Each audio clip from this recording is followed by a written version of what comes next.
Okay, we have David DeJulius here. You guys can ask questions when you're ready.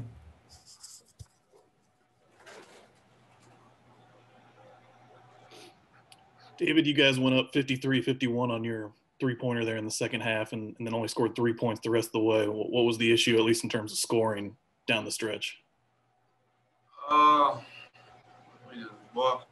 We trying to get to the basket. We felt like we had the advantage off the dribble, getting in the paint, kicking out. I feel like I had some good looks that didn't go down. I was just trying to put the pressure on the ref to give us a call. It didn't go that way. So we just got to execute better down the stretch as well.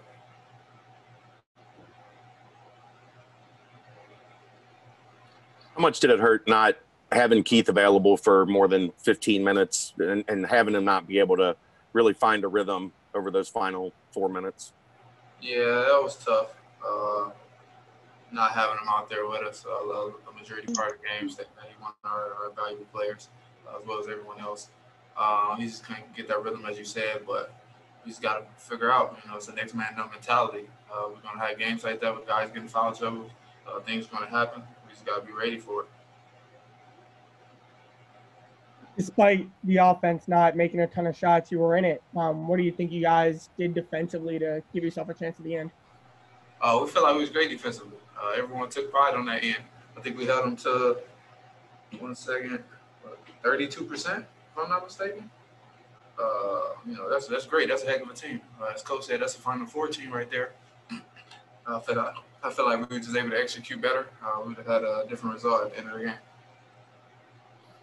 There was obviously a big foul disparity and free throw shooting disparity. How did you feel about the way the game was called? Did you feel like there were calls you guys weren't getting?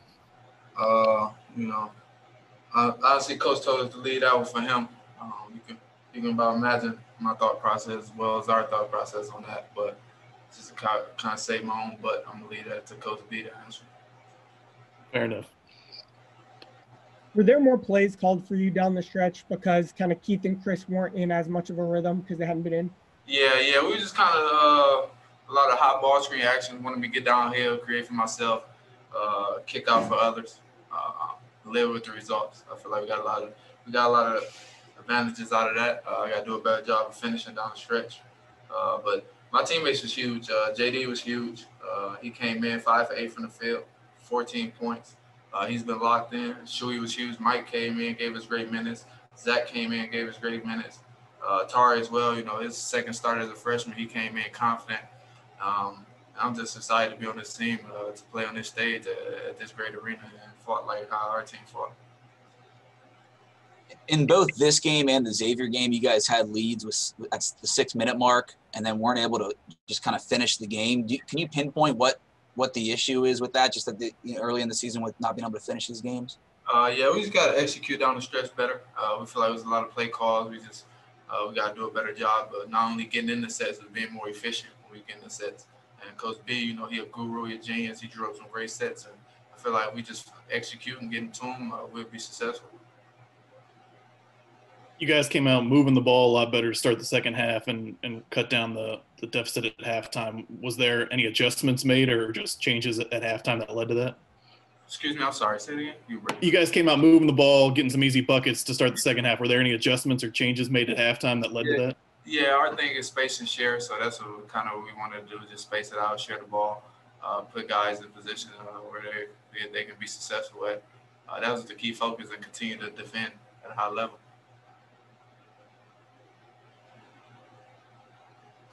Also, kind of cut the turnovers back in the second half. Was that just better execution, better attention to detail?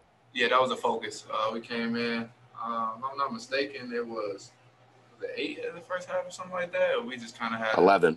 11. Okay. We just had that focus. He said, take care of the ball, keep them off the glass, and that was kind of our focus. Anything else? Yeah, one more, Andre. We found out before the game that Mamadou had opted out. Just what's it been like for you guys as his teammates dealing with that the past couple of days? Yeah, that's tough. Because not only is he a credible player, but most importantly, a better person off the court. He was a great locker room guy. We call him our brother.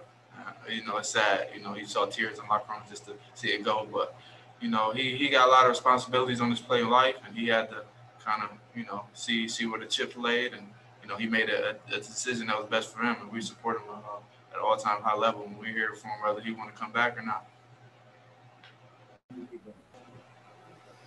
Okay, we're joined now by Jeremiah Davenport. You can ask questions when you're ready.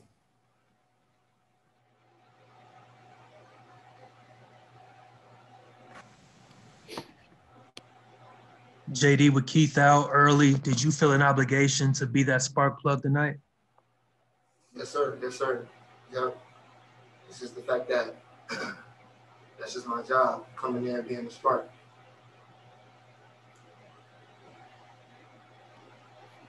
Jeremiah, how much work did you put in on your three-point shooting this offseason? It certainly seems like that's been an improved part of your game so far this year. Yeah, I put in a lot of work, all my life. All my life, coming up to this level, I was always said that I couldn't shoot. So ever since then, I kept working on my shot. I saw it today.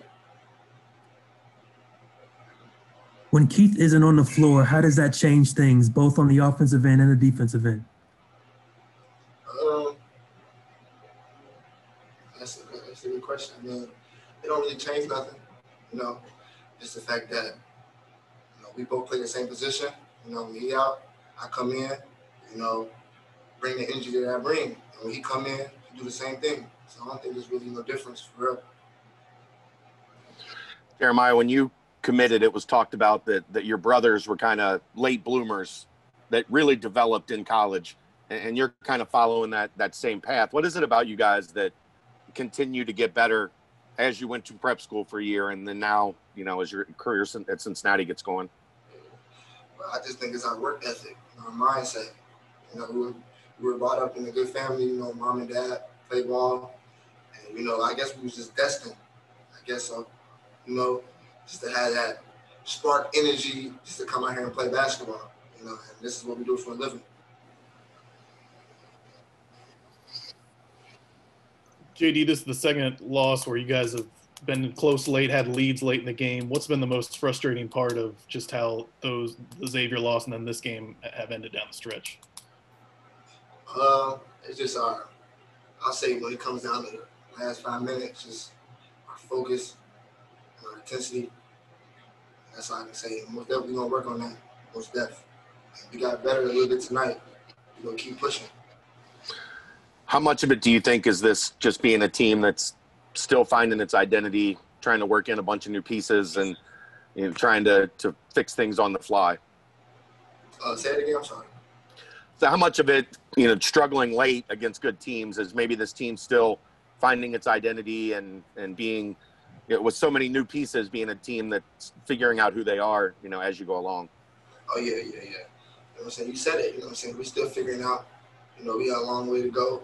And we showed what we about today at 12:30. So we just gonna keep working. That's all I can say.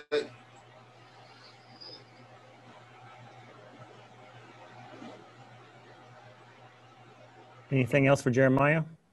I have one more. You guys are on the 13 zone defense. You're on the 13 zone defense. Usually it's Mamadou Diarra up top. I saw you up top there today. How much experience did you have playing that role, kind of as that guy, that long guy on the top of that zone defense? Yeah, it's just my energy. It's my energy to attack day in and day out. Last year I was put in that position. So it's really no difference for me. It's just guarding the basketball, a different zone type of matchup. So just do what you got to do. That's what I did. I thought, our guys really competed today. Really proud of the way they competed, despite having to play with a lot of different lineups. Tennessee's a Final Four caliber team. Hall of Fame coach, 5-star players who play extremely hard. I've seen two what I would call great defensive teams in my career, and it's Texas Tech, the national championship final team, and the potential of this team. I think, Coach Barnes will get that out of them. So I think coming in here and competing against these guys was really good. We don't take moral victories.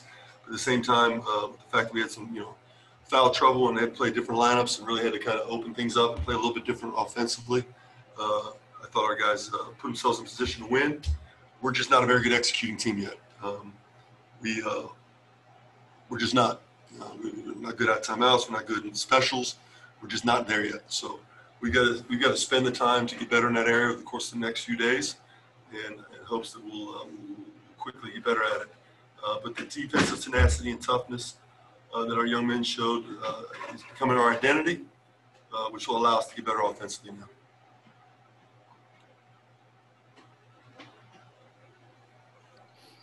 Coach, the foul disparity, free throw disparity was obviously big in this one. What did you attribute that to? Did you feel like there were calls you weren't getting? Did you feel like it was too much fouling on your guys' part, or maybe a combination? Yeah, I think there was too much fouling on our part first and foremost, and I thought we got really, really, really tough calls late. I thought I've been in this building, won twice in this building, been in this building quite a few years, been in the SEC 6 years, and love the crew tonight. Love them. I think they were good. They'll have tough days. I just thought the discrepancy was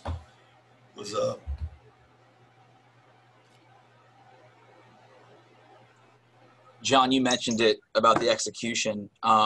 It just in the Xavier game and this game, both losses the final 6 minutes.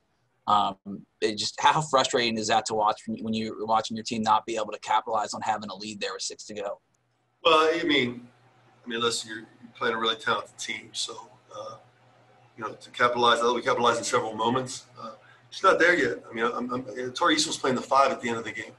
Okay, so there's no way he's going to know the 5 spot plays. No way. So we had to change everything. And I thought our coaching staff did a phenomenal job. Our assistants were great. We opened up our offense. We put guys in different spots and just started playing off what Tennessee was playing us. Kind of scrapped the playbook a little bit, and it took what they gave us. And I thought, our guys accepted that and did a great job with it. But we will get better from an executing standpoint. We can look at it as the last 6 minutes, and that's true. And we got to get better. And this is Cincinnati basketball. We will get better. But at the same time, you get 3 points taken off the board on a step back 3. I don't know. I guess I look at the tape. I thought everybody steps back now. And 1 second on the shot clock, you're blocking out and you get called. So just inopportune mistakes on our part. What do you tell Keith and Chris about defending without fouling? Don't worry about fouling. That's when you foul. So there's no concern about, Keith, Chris, a couple times now have picked up fouls during the course of a game. There's no concern about that? There's concern, yeah, certainly. Which is why when Keith picked up his first foul, I put Chris Vogt at the scores table to check into the game, and they didn't see him to check him in the game.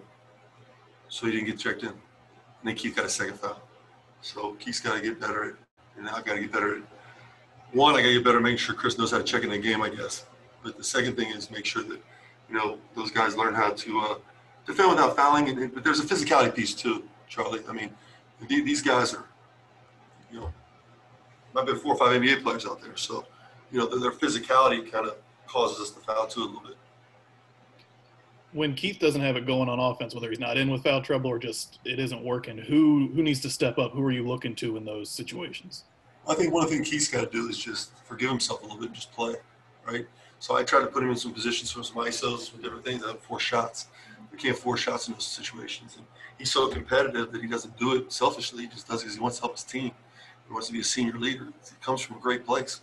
I thought David was outstanding. We just opened up the floor and let him make plays and share the ball and put Jeremiah at the 4 spot some and moved in at the 3 spot and just kind of shuffled the deck a little bit and move some guys around because half our lineup was on the bench with fouls. Which I know this is the first game you guys have had without Mamadou, but going forward, how do you adjust or what do you do to kind of compensate for not having him on the floor now, or even as an option? Yeah, I don't know. It's the first game without him. JD will play some more 4. Hopefully not getting as much foul trouble. Play more zone at times. Mamadou was playing 7.5 minutes for us, so I don't think it'll be earth-shattering what we have to do. Did you maybe change up the style of zone that you were playing with the wings a little bit higher up, or was it just the 1-3-1 and that's how it played out based on their positioning? We played 2 different zones tonight. Yeah. 3-2. Played 2 different zones that kind of morphed between 3-2 and 2-3.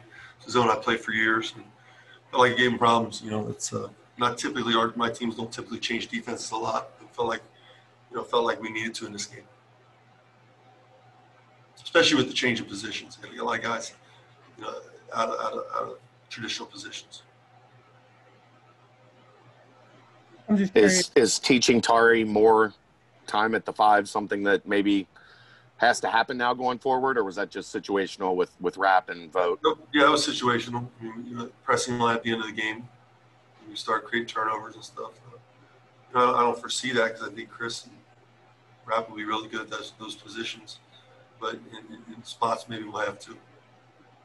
I'm just curious. Obviously, you're down a big. Is there any chance, Locking comes back at some point this year, or any chance maybe even that Mamadou opts back in if kind of the COVID situation changes? Well, I have no idea. Certainly, we're going to support him. That there's a reason that's in place. That the NCAA put that in place. The University of Cincinnati has that in place. So we're certainly going to support him through this time. And our athletic trainers and team doctors will let me know when Victor's available. I don't think that's anytime soon. How much does the foul trouble prevent you from maybe wanting to press and play as tight a defense as you prefer to, especially late in games? Well, it causes us to change defense just a lot. I can't play our man-to-man. Icing ball screens, being really aggressive in terms of our pressure. It impacts it a great deal because every time you foul, you put them on the foul line, and then you're limited bodies. So, listen, Zach Harvey played really well. Jeremiah Davenport, Mike Saunders brought it. Those guys were hurting in the locker room afterward. They brought it. Okay, against that. There's a good chance that team's playing in the Final Four. Now we're going to get there.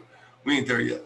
All right. So we had a lot of young guys, especially the veterans on the bench, fight like hell to put them in a position to win, and we were possessions away from winning until the very last 30 seconds.